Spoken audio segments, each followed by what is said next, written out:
the US and UK have attacked Houthi bases in Yemen after they ramped up their attacks on cargo ships in the Red Sea. Joining me now is Sky News contributor Kosha Gada. Kosha, the White House released a statement earlier today saying its aim is to de-escalate tensions and restore stability in the Red Sea. As I said earlier, this is probably the most significant military move that certainly the US and the rest of the West has made in quite some years. Where do we expect this will end up? That is the cardinal question, Caleb, and I think that's what's giving a lot of people concern. So, this step on its own, if it's in defense of freedom of navigation in the Red Sea, which is a very important sea traffic lane for all of commerce, as we know, and there are downstream implications of commodity prices and supply chains that everybody feels the pain of from this. That is the premise on which this was gone into. I think most people consider that fair and just and proportional. That's why there was a UN resolution. That's why it was a multi-country effort, although obviously led by the US. The concern, though, is there more to it? Is it somehow inadvertently or not mixing in another agenda of just greater expansion of intervention in the Middle East, given what's happening over there right now? Is it leading us to the slippery slope of more kinetic action against Iran, which is a whole other kettle of fish that many, many people and the citizens of those countries want to avoid? And I think that's kind of the question. Nobody can predict what happens once these types of moves come in, but I hope it stays contained to the defense of seafaring and commerce and not escalating into something bigger that I don't think people are ready for. I think everyone pretty much would agree with that, but they were really left with little choice as to what happened today. I mean, you had to send some kind of signal that those attacks in the Red Sea couldn't continue.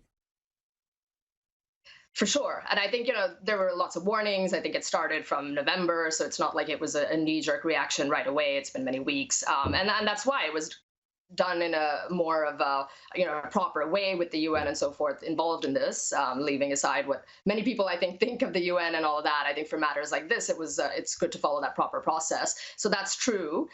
We can hope that it was strong enough, like you want it to be proportional and strong enough that you contain any escalation into directions that we can't predict. But it's anybody's guess where it goes from here. Hopefully this stays within that, but anybody who says that they know where it's going to go after this probably isn't being honest. Well, the Houthis have promised us reprisals. In what form might that come? I mean, they've got limited ability, and we know what their ability is in terms of their ships and the kinds of things that they've been doing so far. So they could sort of do like needling, if you will, of repeated attacks, such as what they've done since November. Something escalatory for them, obviously, would be if they took hostages or, did something like that. That would be an escalation, and then they would should expect to see some kind of retaliation in there. But hopefully moves like this will keep them contained, and you might just see them doing just a little bit to continue inching forward, but not earning the ire of the US and its allies in a more significant fashion, because that wouldn't be good for them. Let's take a look at some of the other news out of the US today. Donald Trump was barred from giving a formal closing argument in court at his civil fraud trial in New York. It's come to an end now, but he defied the judge with a barrage of attacks, accused him of having his own agenda. Why was Trump denied the opportunity to give a closing statement? That's another question. A lot of people consider this really a show trial in many ways, both starting from the premise of what the indictment is about all the way to how it's been conducted. And, that was one thing in the mix of that they decided that him doing that is some sort of interference in the legal process. And given he'd made attacks against his judge and I think his wife and other things previously that were improper, and so the judge and the court believed that was enough cause to give him essentially that gag order. Others on the other side say, well, that was actually illegal and he didn't have the right to do that. And then Trump is going to Trump, where if he thinks it's a show trial that isn't going to amount to much anyway. This is a civil trial, so there's no jail time at the end of it. The worst that will be a fine, if at all. He just decided that he's going to take his 6 minutes and do whatever say whatever he wants to say to move the conversation and suck up the oxygen, as he does very well. Well, I mean, I think the court essentially said that he would have turned it into a campaign speech. Now, I mean, if that's the case, surely it's his right. It's his closing argument. He can say whatever he wants. But we should remind viewers of exactly what this case was, because no one is alleged to have actually been dudded by Donald Trump. He paid back all the interest that he owed.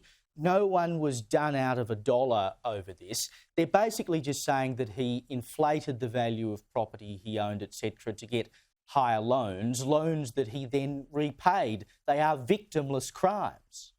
Yeah, that's exactly right. Of the four cases that he's facing right now, this is the one that most people, legal scholars on both sides of the political aisle, by the way, think and recognize as a complete joke, because as you correctly said, there is no plaintiff, truly. I mean, the plaintiff is the state is deciding to sue him, but there are no victims.